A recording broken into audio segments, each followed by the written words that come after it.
जय श्री राम। पुनः स्वागत है आपके अपने प्यारे YouTube चैनल पर, जहां मैं प्रत्येक माह आपके लिए मासिक राशिफल लेकर उपस्थित होता हूं। और इस बार भी मैं कर्क राशि के जातकों के लिए नवंबर 2025 के मासिक राशिफल के साथ उपस्थित हूं। और आज हम विस्तृत इस पर चर्चा करेंगे, क्या कर्क राशि के जातकों को धन का लाभ होगा, प्रेम में मधुरता बढ़ेगी या उलझनें आएंगी, स्वास्थ्य कैसा रहेगा और परिवार में स्थिति कैसी रहेगी, सभी बातों पर चर्चा करेंगे। लेकिन सबसे पहले जानते हैं ग्रह गोचर की चाल क्या कहती है कर्क राशि के जातकों के लिए नवंबर 2025 में। सूर्य 16 नवंबर तक नीच की राशि में जाकर चौथे भाव में बैठे हैं, घरेलू जीवन पर असर डाल सकते हैं। 16 तारीख के बाद जब छठे भाव में जाएंगे तो 16 तारीख के बाद जब वहां से राशि परिवर्तन करेंगे तो हल्का आपको लाभ प्राप्त होगा। मंगल पूरी तरह से अपनी राशि वृश्चिक में रहेंगे, आपके पंचम भाव में, यानी जोश भी देंगे और आपकी परीक्षा भी लेंगे, दोनों ही चीजें होंगी। बुध 23 नवंबर तक पंचम भाव में सोच में उतार चढ़ाव दे सकते हैं, इसके बाद छठे भाव में जाकर थोड़ा सा आपको सपोर्ट भी देंगे, इस बात का भी ध्यान रखेंगे।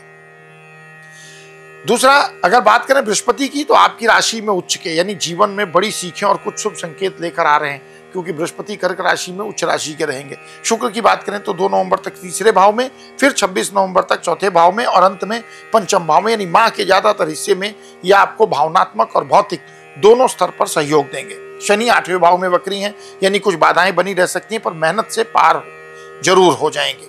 राहु और केतु क्रमशः नवम और तृतीय भाव में है, इस बार कुछ भ्रम की स्थिति बना सकते हैं।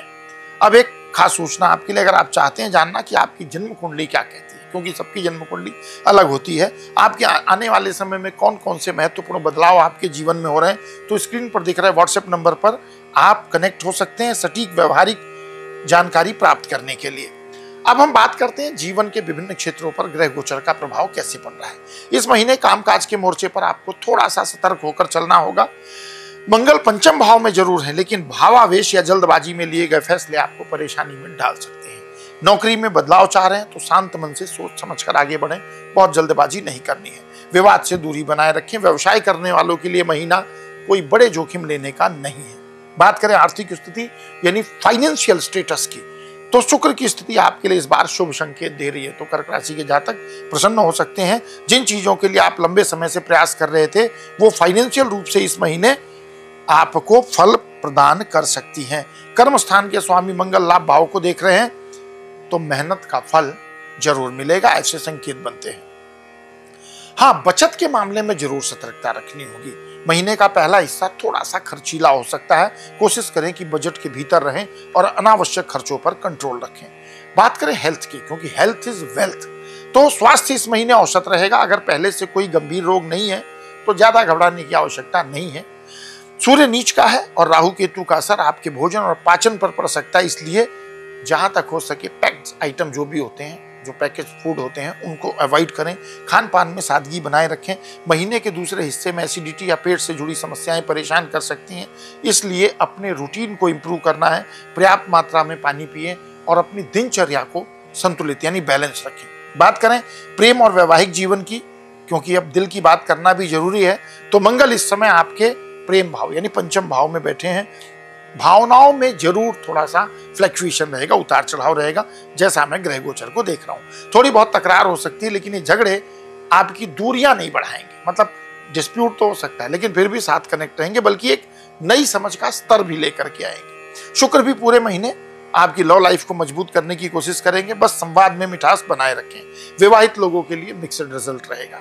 पारिवारिक जीवन की अगर बात करें तो पारिवारिक वातावरण इस महीने थोड़ा संवेदनशील रहेगा। चौथे भाव में नीच के सूर्य यानी घर के बड़े बुजुर्गों के साथ मतभेद या टेंशन हो सकती है, इसलिए वाणी पर नियंत्रण रखें। याद रखिए बृहस्पति आपकी राशि में उच्च के हैं। अगर आप विनम्र रहे, अपनों की बात को समझने का प्रयास करें तो परिवार के हालात आप निश्चित ही पॉजिटिव कर सकते हैं, तो इस बात का विशेष आपको ध्यान रखना पड़ेगा।